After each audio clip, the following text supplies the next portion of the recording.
पुंडलीकवरदे हरिविठ्ठल श्री ज्ञानदेव तुकाराम। श्री बादरायणी उवाच। भगवान् पिता रात्रिः शारदोत्फुल्लमल्लिकाः वीक्षरन्तुं मनश्चक्रे योगमायामुपाश्रिताः।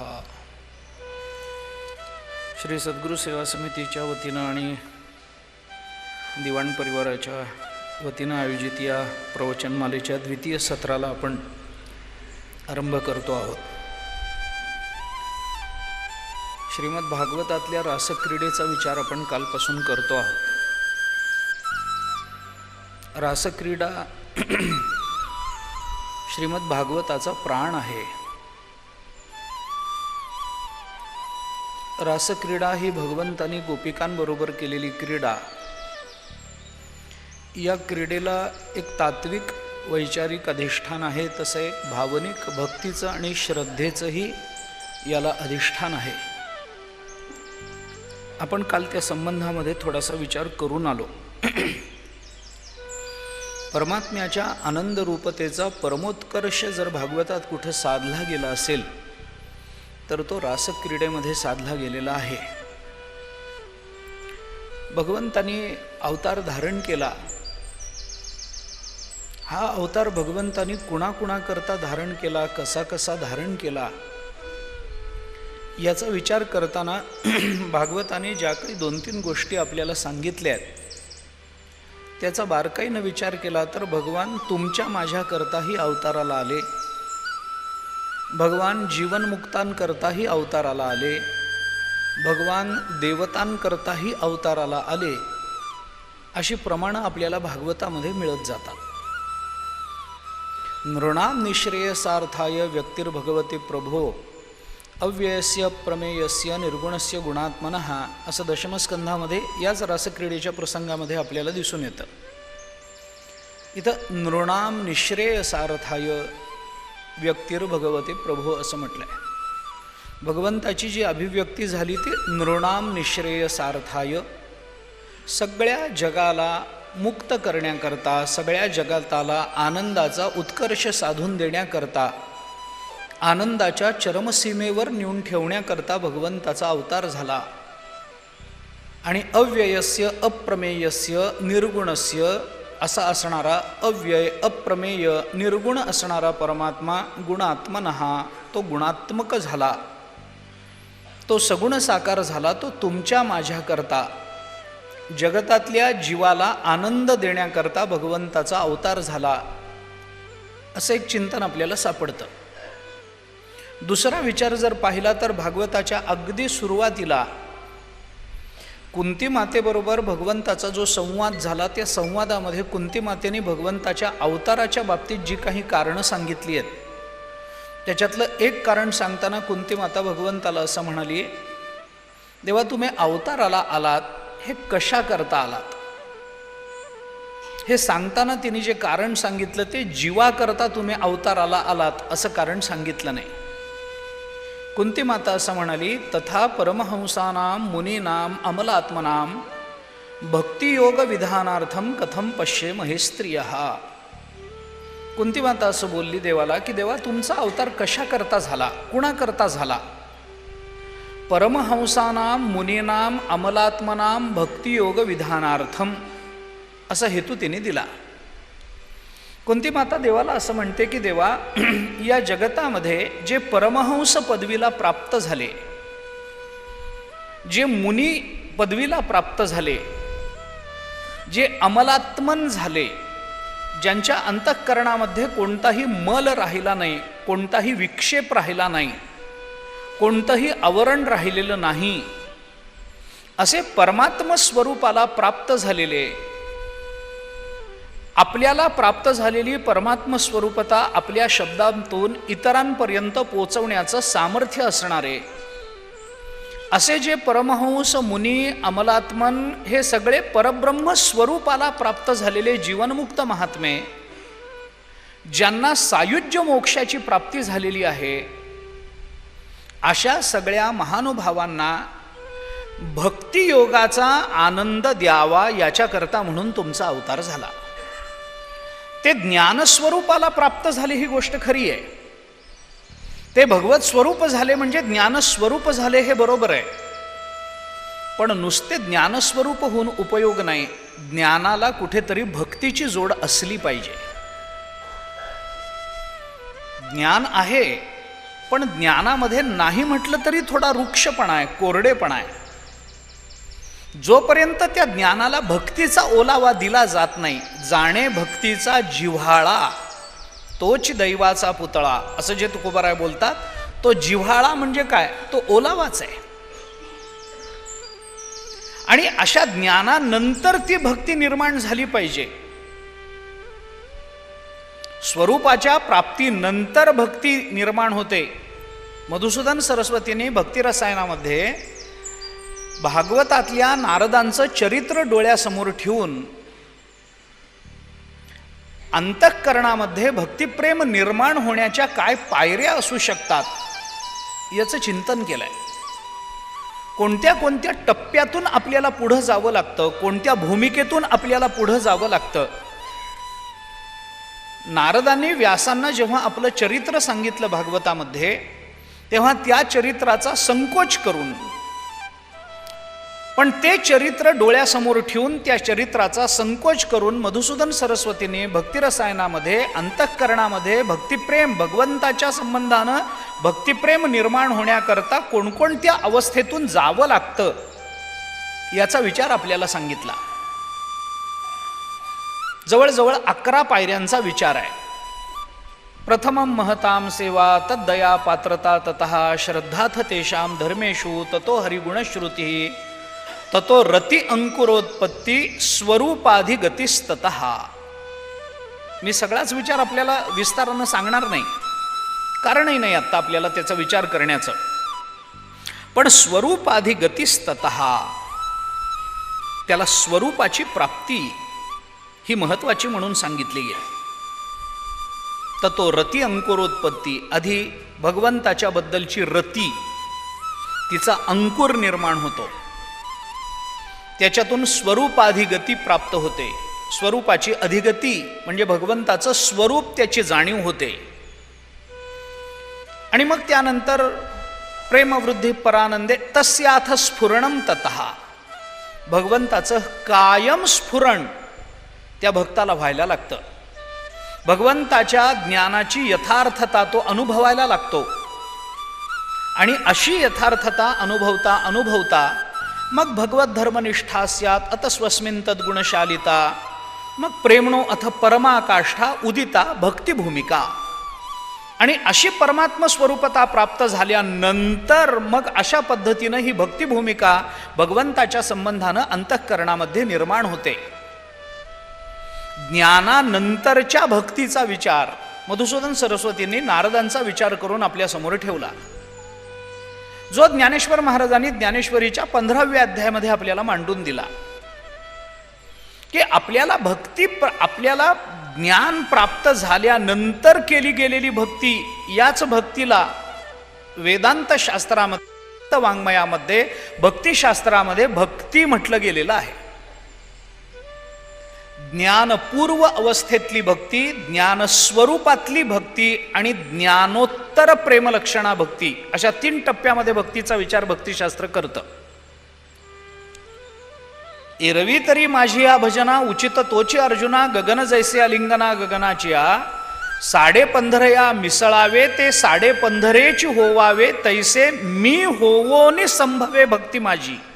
माझी भक्ती मी होवोनी संभवे, हे जे 15व्या अध्यायाच्या शेवटी भगवान बोलून दाखवतात ज्ञानेश्वरीमध्ये, त्याच्यामध्ये मी होवोनी, माझ्या स्वरूपाला जे प्राप्त होतात त्याच्यानंतर भक्ती संभवते. आणि स्वरूपाच्या प्राप्तीनंतर भक्ती संभवणार असेल तर तशी भक्ती भगवत स्वरूप प्राप्त झालेल्या परमहंस मुनी अमलात्मन असणाऱ्या त्या महापुरुषांसाठी तशी भक्ती त्यांच्या अंतःकरणामध्ये निर्माण करता यावी, याच्याकरता म्हणून देवा तुमचा अवतार झाला. हे कुंती माता बोलते. कारण थोडा विचार करण्यासारखी गोष्ट आहे. भक्तिशास्त्रामध्ये तर अनेक ठिकाणी अशी विधानं केलेली आपल्याला दिसून येतात की त्या विधानांमधून आपल्याला हे कळतं की भगवंताच्या स्वरूपाचं ज्ञान हे जरी मानवी जीवनाला उत्कर्ष साधून देणारं असलं, मानवी जीवनाचा परमोत्कर्ष साधून देणारं जरी असलं, तरी त्या ज्ञानाच्या पुढे असणारी जी भक्ती आहे ती भक्ती जोपर्यंत प्राप्त होत नाही तोपर्यंत खरा आनंद प्राप्त होणार नाही. त्या चंपू काव्यामध्ये एक सुंदर विचार आला. क्लेशे क्रमात पंचविधे क्षयं गते यद ब्रह्मसौख्यम स्वयं अस्फुरत परम. आता त्याचा विचार विस्तारानं करावा लागेल. क्लेशे क्रमात पंचविधे गतम. पंचक्लेश मानले गेले, अविद्या, अस्मिता, रागद्वेष आणि अभिनिवेश. हे जेव्हा क्रमानं निवृत्त होत जातात, क्लेशाचा पातंजल योगसूत्रातला विचार आहे. अविद्या, अस्मिता, राग, द्वेष आणि अभिनिवेश हे 5 क्लेश आहेत, दुःख आहेत. या क्लेशाचा विचार अविद्येपासून अभिनिवेशापर्यंत जरी सांगितला गेलेला असला तरी या क्लेशाची निवृत्ती करताना मात्र उलट्या क्रमानं जावं लागतं. आधी अभिनिवेश जातो, मग अस्मिता जाते. नाही, अविद्या, अस्मिता, राग, द्वेष, अभिनिवेश. आधी अभिनिवेश जातो, मग द्वेष जातो, मग राग जातो, मग अस्मिता जाते आणि सगळ्यात शेवटी अविद्या जाते. उलट्या क्रमानं त्याचा विचार करावा लागतो. आपण वेदांताचा थोडासा विचार केला तर हे लक्षात येईल. क्लेशे क्रमात पंचविधे क्षयं गते यद. त्याच्याने काय होतं, हे जेव्हा असं क्रमानं निवृत्त होत जातं, यद ब्रह्मसौख्यम स्वयं अस्फुरत परम. अशी अविद्या गेली की ते परब्रह्म सौख्य आमच्या जीवनामध्ये स्वतःहून प्रकट होतं. परब्रह्म स्वरूपाचा यथार्थ अनुभव आम्हाला यायला लागतो. अशा अवस्थेमध्ये जेव्हा साधक पोचतो तेव्हा त्या चंपू काव्याने पुढं असं म्हटलंय, तद व्यर्थयन कह पुरतो नराकृती श्यामो अयम अमोद भर प्रकाशते. आणि अशा ब्रह्मसौख्यामध्ये राहणारा तो महात्मा परब्रह्म स्वरूपाचा यथार्थ अनुभव आणि परब्रह्म स्वरूपाचा यथार्थ ज्ञान अनुभवत असताना सुद्धा अशी एक श्यामल मूर्ती, एक सावळी मूर्ती अशी मनुष्याच्या आकारामध्ये अशी कशी प्रकट झाली की त्या दर्शनामध्ये हे सगळं ज्ञान व्यर्थ वाटायला लागलेलं आहे. परमात्म स्वरूपाच्या दर्शनामध्ये, भगवान श्रीकृष्णाच्या दर्शनामध्ये सगळं ब्रह्मज्ञान सामान्य वाटायला लागतं. भक्तीची ही पराकाष्ठा मानली गेली. याला भक्तीचा सांद्रानंद विशेष म्हणतात भक्तिशास्त्रामध्ये. सांद्रानंद विशेष भक्तिशास्त्रामध्ये ब्रह्मानंदो भवेदेश चेत परार्ध गुणीकृत नैति भक्ती सुखांबोधे परमाणु तुलामपी असं म्हटलंय. आता त्याचा मागे कदाचित मी बोललो असेल पण सांगून जातो परत. परब्रह्म स्वरूपाला प्राप्त झालेला महात्मा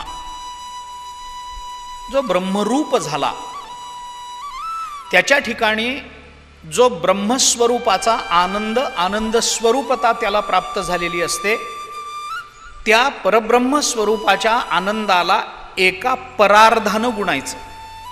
गुणाकार आपण शाळेत शिकलोय. गुणाकार एका परार्धानं गुणायचं. आता परार्ध म्हणजे काय संख्या आहे? दशमान पद्धतीतलं बीजगणित जे शिकलेत त्यांना परार्ध म्हणजे काय हे कळतं. एकम दहम शतम सहस्त्र दशसहस्त्र लक्ष दशलक्ष कोटी दशकोटी अब्ज दशाब्ज खर्व निखर्व शंख आपण हे मोजत जातो ना. याच्यामध्ये एक संकल्पना येते परार्ध. परार्ध म्हणजे काय? एक आकड्यावर 18 शून्य दिल्यानंतर जी संख्या येते, एक काढायचा आणि त्याच्यावर 18 शून्य द्यायची, त्याला म्हणतात एक परार्ध. एका आकड्यावर 18 शून्य दिल्यानंतर 11 नाही 18, 18 हां 18, 11 नाही 11 नाही 18 शून्य दिल्यानंतर जी संख्या तयार होते त्याला बीजगणितामध्ये एक परार्ध असं म्हणतात. परब्रह्म स्वरूपाचा जो आनंद प्राप्त होतो त्या आनंदाला या परार्धानं गुणायचं, मिसळायचं नाही, बेरीज नाही, गुणाकार. ब्रह्मानंदो भवेदेश चेत परार्ध गुणीकृत, गुणाकार करायचा. आता एक परार्ध गुणिले ब्रह्मानंद, ते ब्रह्मानंद किती पटीनं वाढला आपण बघा.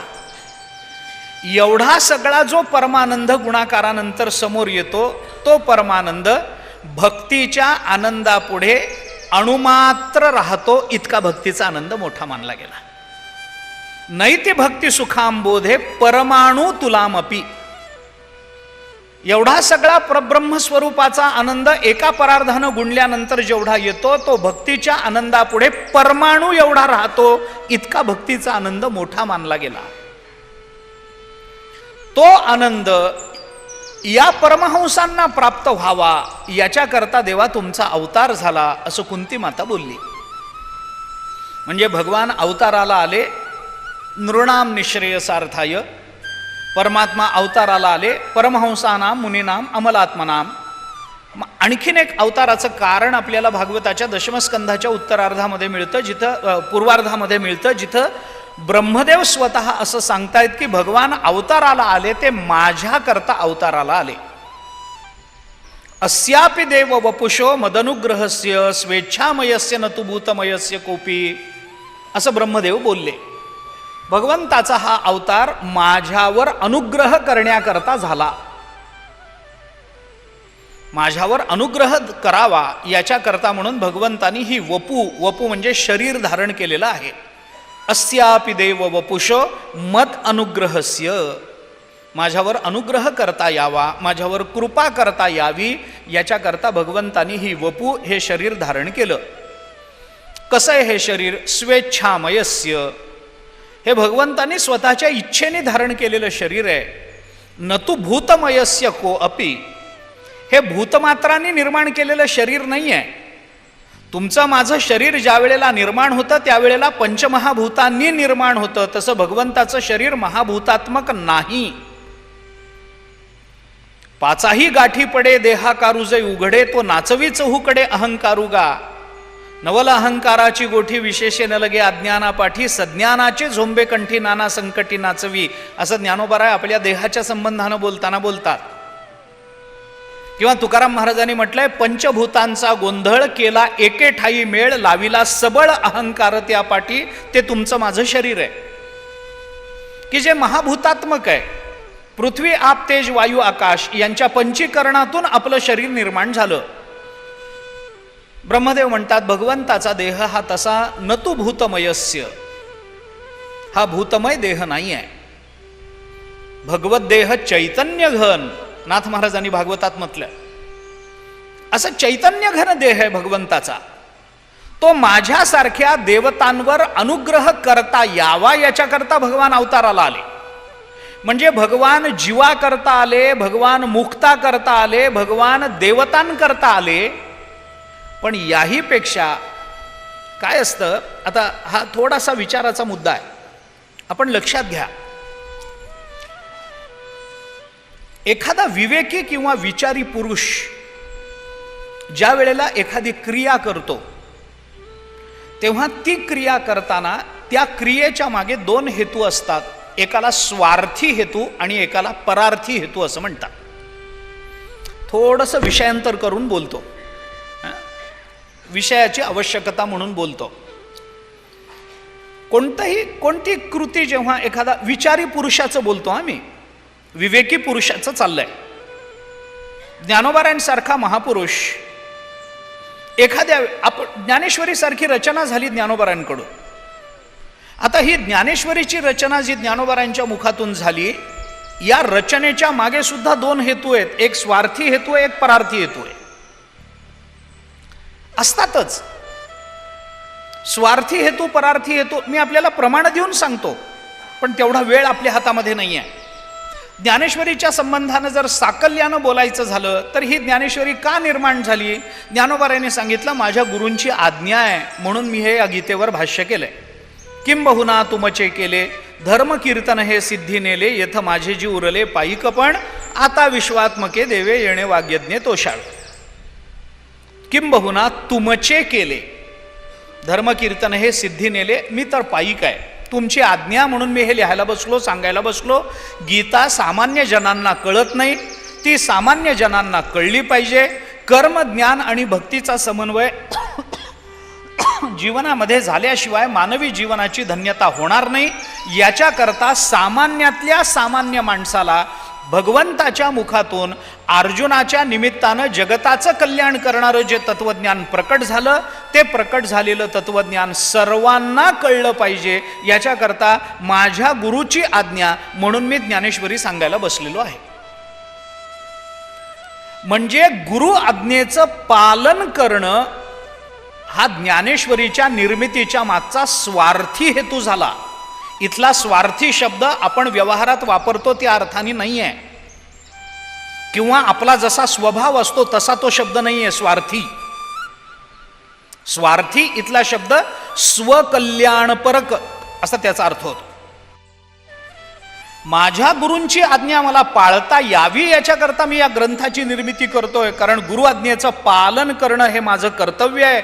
मी त्यांचा शिष्य आहे, त्यांनी मला आज्ञा केली म्हटल्यानंतर मला ती पाळावी लागेल, हा स्वार्थी हेतू झाला. पण ही ज्ञानेश्वरी जेव्हा ज्ञानोबारायांनी तुमच्या आमच्या समोर व्यक्त केली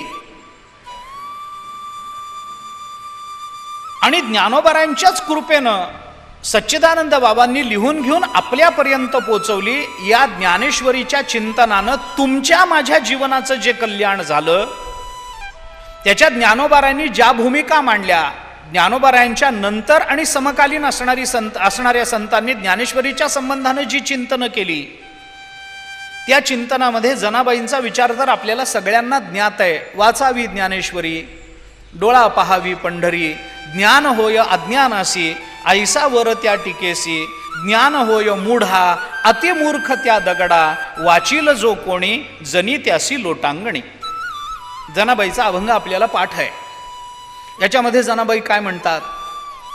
ज्ञान होय अज्ञानासी, ज्ञान होय मूढा अतिमूर्ख त्या दगडा. ही विधानं काय आहेत? ही ज्ञानेश्वरी जर आपण भावनेने वाचली, श्रद्धेने वाचली, ज्ञानोबारायांच्या चरणाचं चिंतन करून जर वाचली, तर याचा परिणाम काय होतो? ज्ञान होय अज्ञानासी. या जगतामध्ये जे अज्ञानी लोक आहेत त्यांना ज्ञान होतं, या जगतामध्ये जे मूढ लोक आहेत त्यांना सुद्धा ज्ञान होतं. ज्ञान होय मूढा अतिमूर्ख त्या दगडा.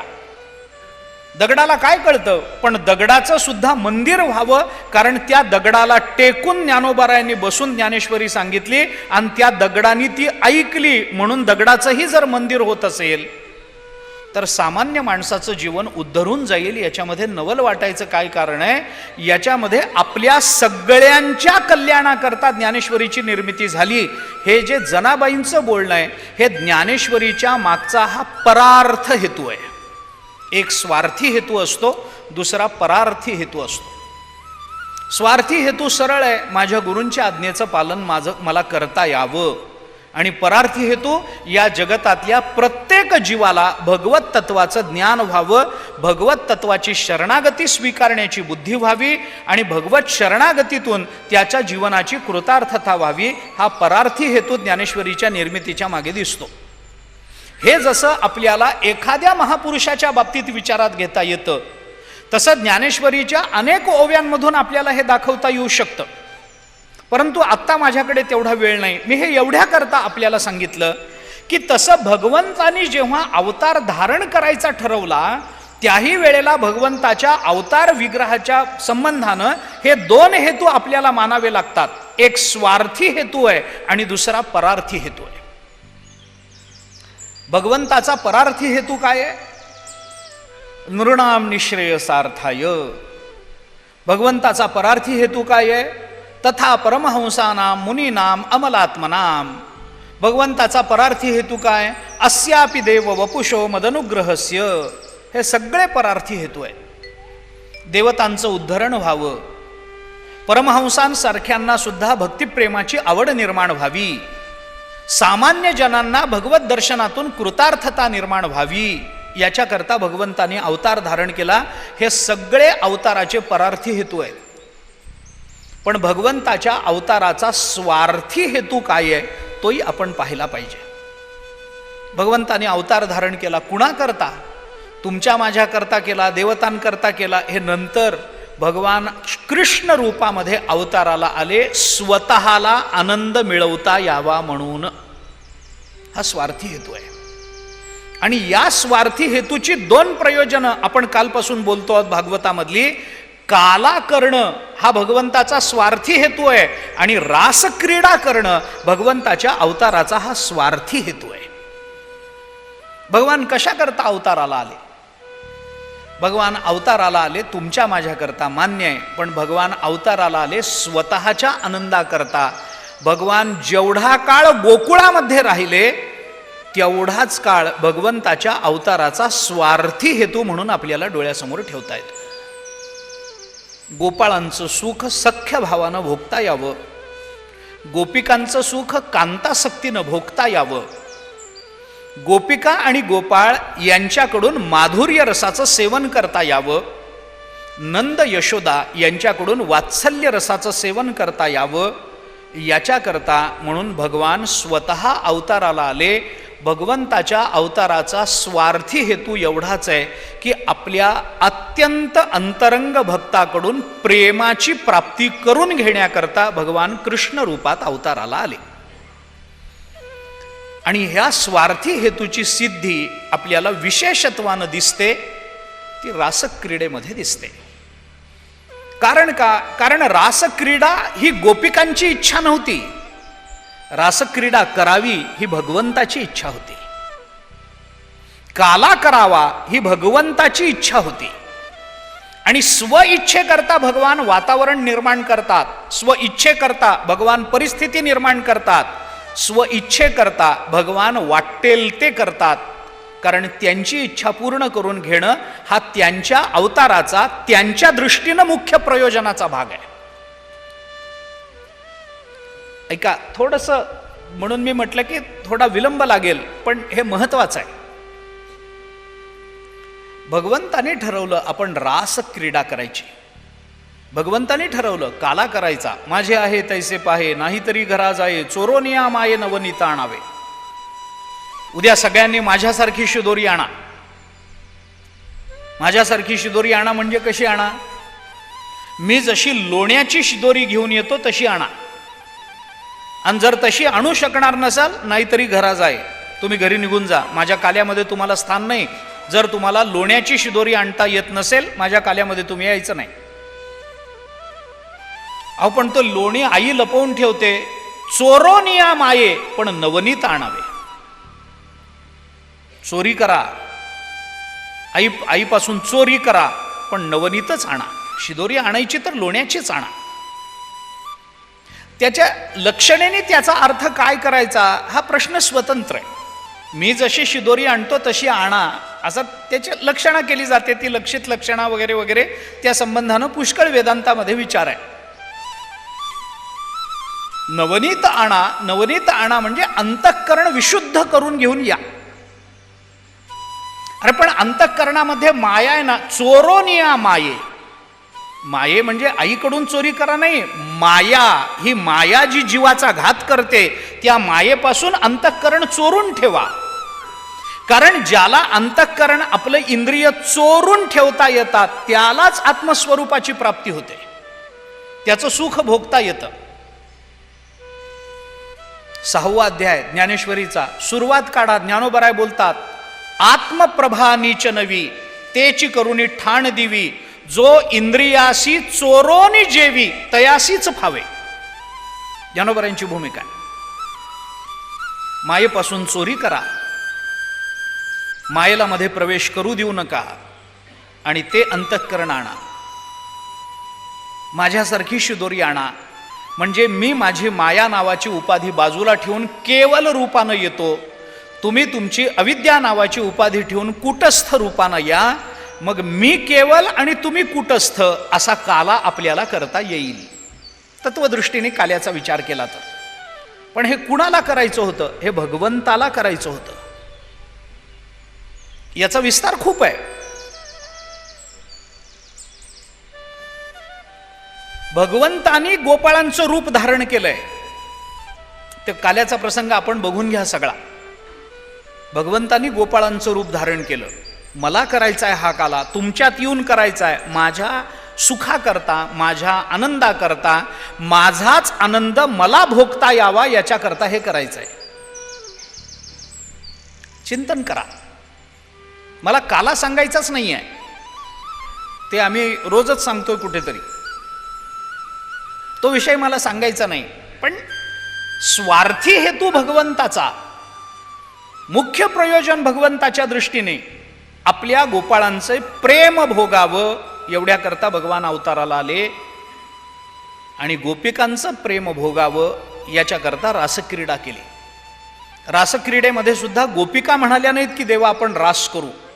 भगवंतानी बासरी वाजवली आणि मग गोपिका तिथं धावत आल्या. असंच वर्णन भागवतात आहे. 29व्या अध्यायापासून या रासपंचाध्यायीचा प्रारंभ होतो दशमस्कंधाच्या. आणि याच पहिल्या अध्यायामध्ये भगवंतानी बासरी वाजवून गोपिकांना बोलवून घेतल्याची वर्णनं आपल्याला दिसून येतात. आपण रासाचा विचार करताना तो विचार करू. पण ही रासाची जी पूर्वपीठिका आहे ना, रासाच्या मागची जी चिंतनाची बैठक आहे ना, ती शोधण्याचा आपण थोडासा प्रयत्न करू. मी काही असं खात्रीलायक सांगत नाही की हेच चिंतन बरोबर आहे. प्रयत्नच चालू आहे, माझाही प्रयत्न आहे. आपण विचार करा या गोष्टीचा. आत्मसुख भोगावं गोपिकांच्या माध्यमातून, गोपाळांच्या माध्यमातून भोगावं याच्याकरता काला झाला, याच्याकरता रासक्रीडा झाली.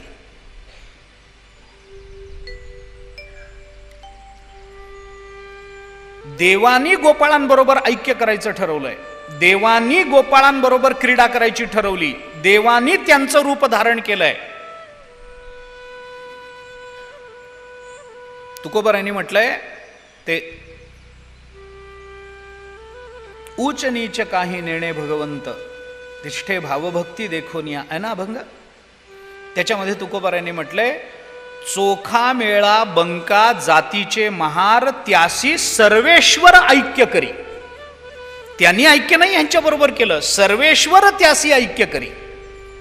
देवाला त्यांचं ऐक्य करावं वाटतं चोखोबारायांबरोबर, देवाला गोपाळांबरोबर ऐक्य करावं वाटतं. हे काय आहे? हा स्वार्थी हेतू झाला.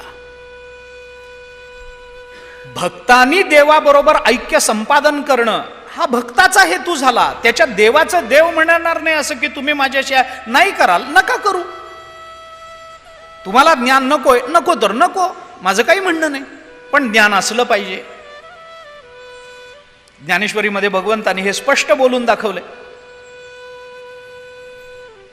अर्जुनाला बोलताना भगवान ज्ञानेश्वरीमध्ये म्हणतात ऐक जया प्राणियाच्या ठाई, ज्ञानाची आवडी नाही, तयाचे जियाले म्हणो काही, वरी मरण चांग. भगवान म्हणतात अर्जुना, अरे ज्या जीवाच्या ठिकाणी ज्ञानाची आवड नाही ना, त्याचा काय उपयोग आहे?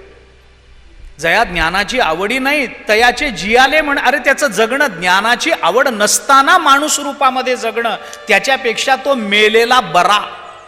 बरा नाही, चांगला. वरी मरण बरे नाही, वरी मरण चांग शब्द वापरला ज्ञानोबा. ज्ञानियाच्या ठाई, अरे प्राणियाच्या ठाई ज्ञानाची आवडी नाही. आम्हाला ज्ञानाची आवड नसेल, जाणून घेण्याची इच्छा नसेल आमच्या ठिकाणी, तर त्याचं जगणं काय जगणं आहे हो? मग कुत्री मांजरी जगत नाहीत का? काय त्या जगण्याला अर्थ आहे? नाही तरी काय थोडी श्वान सुकरे बापुडी, अनेक वेळेला सांगितलं जातं. पूस नाही पायचारी मनुष्य परी कुत्री ती. तुकोबार आहे, जास्त स्पष्ट. फक्त त्याला 4 पाय आणि 1 शेपूट नाही म्हणून कुत्र म्हणायचं नाही, एवढंच आहे. काही जाणावंसच वाटत नाही असं जर माणसाच्या ठिकाणी होत असेल, हा जाणीवेचे विषय काय असावेत याबद्दल कदाचित मतभेद असू शकतात, मी नाकारत नाही. याबद्दल मतभेद मान्य आहेत. आमच्या जाणीवेचे विषय काय असावेत, मतभेद मान्य. पण जाणीवाच नाही आहेत मग तो माणूस म्हणण्याच्या योग्यतेचा नाही. ज्ञानोबराय म्हणतात तो मेलेला बरा. तयाचे जियाले म्हणू काही वरी मरण चांग, मेलेला बरा. कशा करता मी आपल्याला हे सांगतो, माझा मुद्दा कुठे आपण लक्षात घ्या. भगवंताचा स्वार्थी हेतू. भगवंताला वाटलं त्यांच्याशी ऐक्य करावं. भगवान गोपाळ रूपामध्ये जसे प्राप्त झाले तसे रास क्रीडेमध्ये सुद्धा भगवंताच्या इच्छेने भगवंतानी बासरी वाजवली आणि गोपिकांना बोलवून घेतलं. त्या गोपिका आल्या. नंतर काय झालं, कसं झालं याचा विचार अनेक वेळेला केला जातो. आपल्यालाही थोडासा पुढे उद्या करायचाच आहे. उद्या करू, आज करू, कधीतरी तो विषय येईलच समोर, येणं भागच आहे. मला याची कल्पना आहे. मी हे सगळे आजच्या दुसऱ्या सत्रात मी जे बोलतोय ना त्याकडे तुमचं कितपत लक्ष आहे मला माहिती नाही. कारण मला याची कल्पना आहे की तुम्ही बाप मुलाचं भांडण जे काल अर्धवट ठेवलं होतं ते ऐकायला आलाय, याची मला पूर्ण कल्पना आहे.